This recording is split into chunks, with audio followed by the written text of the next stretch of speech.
नमस्कार। मैं अरुण के शर्मा, एनालिस्ट वन थॉट्स।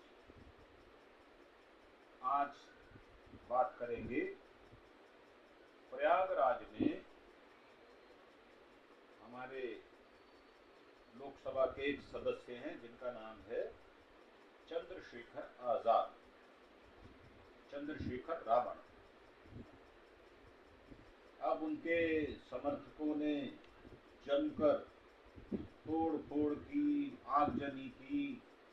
40 मोटरसाइकिलें वहां टूटी पड़ी हैं, टू व्हीलर, कई कारें तोड़ दी हैं और जो हाथ में आया उसका विध्वंस कर दिया गया। अब ये प्रयागराज में क्यों हुआ, उनके समर्थकों ने तोड़फोड़ क्यों की? तो एक अफवाह से 5 घंटे तक ये बवाल चला। डीएम, एसपी तक एकदम बेजार, बेबस नजर आ रही। ऐसे लगा कि वो लाचार हो गए इस तांडव के विरुद्ध। अब प्रयागराज में सांसद चंद्रशेखर की भीम आर्मी ने कल रविवार को 5 घंटे तक बवाल किया, बवाल काटा और समर्थकों ने 40-50 गाड़ियों में तोड़फोड़ कर दी। कई गाड़ियों को सड़क पर पलट दिया, बाइकों में आग लगा दी और पूरा बवाल चंद्रशेखर को गिरफ्तार किए जाने की एक अफवाह से हुआ, मात्र एक अफवाह से। अब सांसद जो है वो गए तो अच्छे काम के लिए थे, रेप पीड़िता के परिवार से मिलने कौशंबी जा रहे थे, लेकिन पुलिस ने उन्हें रास्ते में रोक लिया, जैसे आमतौर पर होता है। बड़े से बड़ा नेता भी गिरफ्तार या उसको होल्ड कर लिया जाता है। अब ये उनको रोका गया और ये बवाल हो गया। अब ये बवाल हो ही गया है तो इसका क्या इलाज है? मुझे तो लगता नहीं है कि इसका कोई इलाज नजर आ रहा हो। और ये जो बवाल काटा गया है, ये क्यों काटा गया?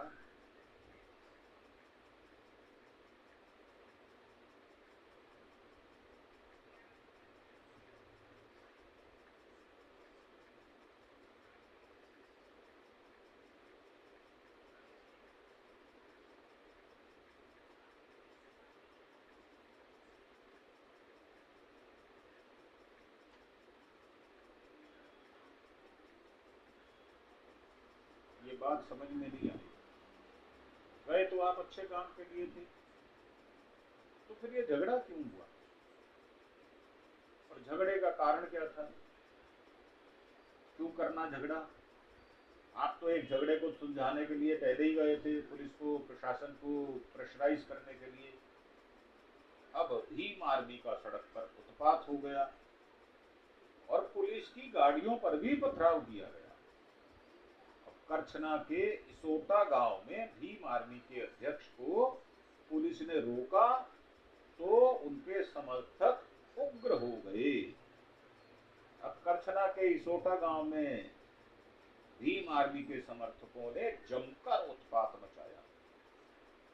12 अप्रैल को देवी शंकर की हत्या और शव जलाने की घटना के बाद नगीना के सांसद ये पीड़ित परिवार से मिलने प्रयागराज पहुंचे थे। प्रशासन ने उन्हें सर्किट हाउस में रोक लिया, जिसके बाद नाराज समर्थकों ने रविवार शाम हनुमानपुरा मोरी पर करछना कुड़हार मार्ग पर जमा हो गए। पुलिस के रोकने पर समर्थकों ने पुलिस की 4 गाड़ियां, एक निजी बस और राहगीरों की 10 गाड़ियों में तोड़फोड़ कर दी। साहब रोक क्यों रहे हो? और बीच सड़क पे गाड़ी ने आग लगा दी। अब हनुमानपुर मोरी से भड़ेवारा बाजार तक दुकानदारों पर हमला किया, मारपीट की, अभद्रता की घटनाएं सामने आई हैं। बताया जा रहा है कि पथराव में कई पत्रकार, पुलिसकर्मी भी घायल हो गए हैं। समर्थकों का आरोप है कि तहसील प्रशासन ने आवासीय और कृषि पट्टा नहीं दिया, जबकि तहसीलदार ने 200 वर्ग मीटर आवासीय और 11 बीघा कृषि पट्टा आवंटित होने की पुष्टि की थी। अब डीसीपी यमुना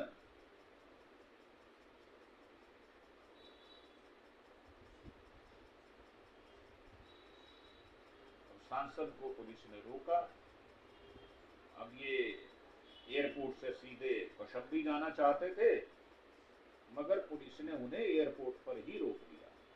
कानून व्यवस्था का हवाला देते हुए उन्हें सर्किट हाउस में भेज दिया गया और इस कार्रवाई के विरोध में उनके समर्थकों के साथ सर्किट हाउस परिसर में जमीन पर बैठकर विरोध प्रदर्शन किया। उन्होंने प्रशासन के सामने दो विकल्प रखे, या तो उन्हें सीमित संख्या में पीड़िता के घर जाने दिया जाए या फिर पीड़िता के परिजनों को सर्किट हाउस लाकर उनसे मिलवाया जाए। प्रशासन की शक्ति को देखते हुए सर्किट हाउस के बाहर भारी पुलिस बल तैनात कर दिया गया। इसमें दो घटनाओं पर वो अपनी प्रतिक्रिया कर रहे थे। दोनों घटनाएं जो हैं उनको सांत्वना देने चंद्रशेखर आजाद गए थे। उनका कहना है कि हम लोकतांत्रिक तरीके से पीड़ित परिवारों से मिलने जा रहे थे, लेकिन पुलिस सर्किट हाउस में ले आई है। शाम तक आश्वासन दिया गया, अगर नहीं मिलने दिया गया तो हम लोग पहुंचकर विधानसभा घेरने का काम करेंगे और मुख्यमंत्री आवास घेरने का काम करेंगे। तो मामला ये था कि प्रयागराज के करछना थाना क्षेत्र इसोटा लोहंगरपुर में गांव में 12 अप्रैल शनिवार को मजदूरी करने गए देवी शंकर की हत्या कर दी गई और हत्या के बाद उनका शव जला दिया गया था। 8 पड़ोसियों को गिरफ्तार करके मामले का खुलासा कर दिया था। दलित हत्या के बाद कांग्रेस, सपा और बसपा प्रदेश में कानून व्यवस्था को लेकर सवाल खड़े कर रही है। तो ये थी हमारी संक्षिप्त प्रस्तुति, जिसमें हमने मात्र एक घटना का जिक्र किया है कि वहां पर ऐसा किया गया जो नहीं करना चाहिए था। अब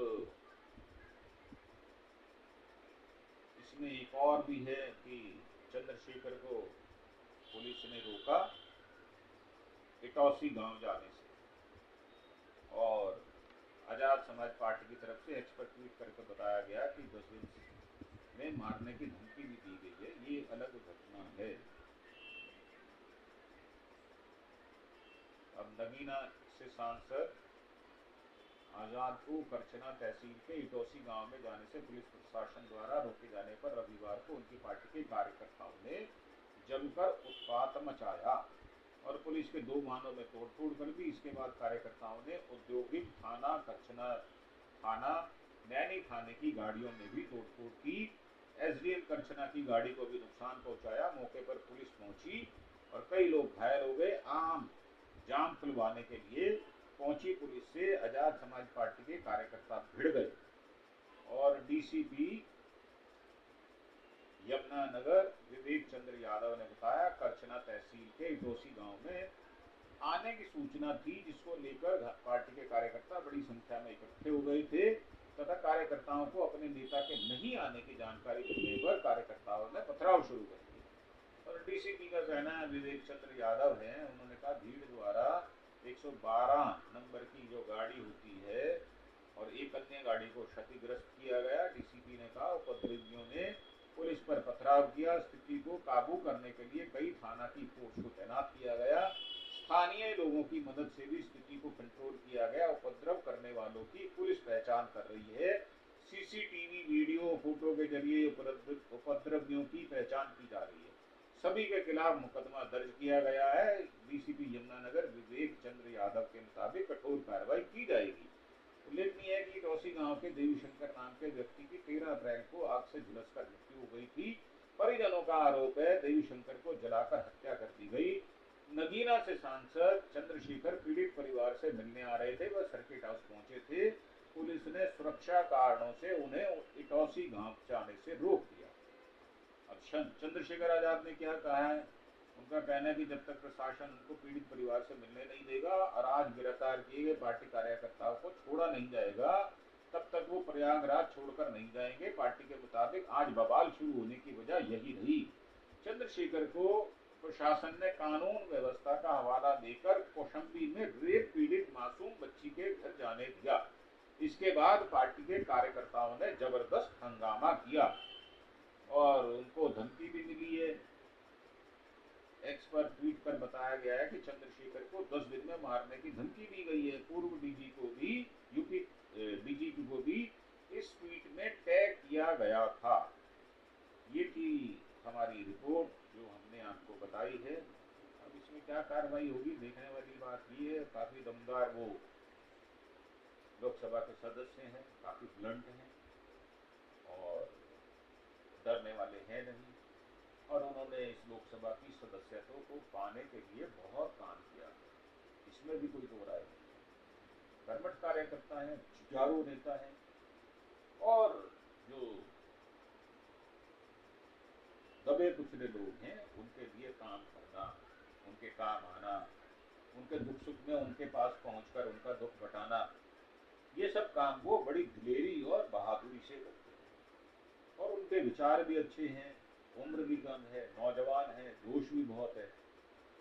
परंतु एक बात हम कहना चाहेंगे कि जो उनके फॉलोअर हैं, भीम मारने वाले, उनको थोड़ा संयम और सहनशील होना पड़ेगा, नहीं तो आपकी राजनीति एक हाशिए पर जाकर ठहर जाएगी और लोग आपसे कन्नी काटने लगेंगे।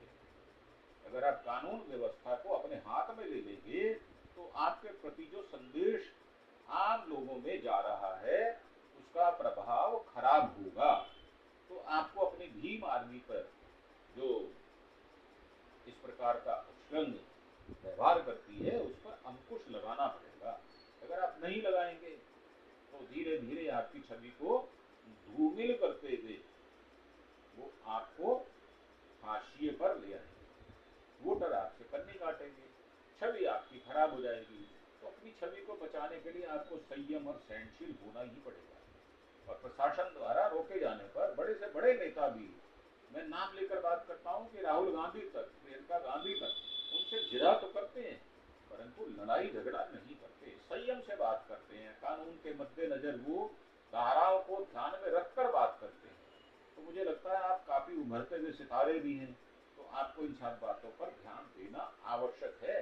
अगर आप अपनी राजनीति को चमकाना चाहते हैं और आप काशीराम का अपने को शिक्षकत्व भी बताते हैं तो आपको इन सब बातों से दूर रहना पड़ेगा।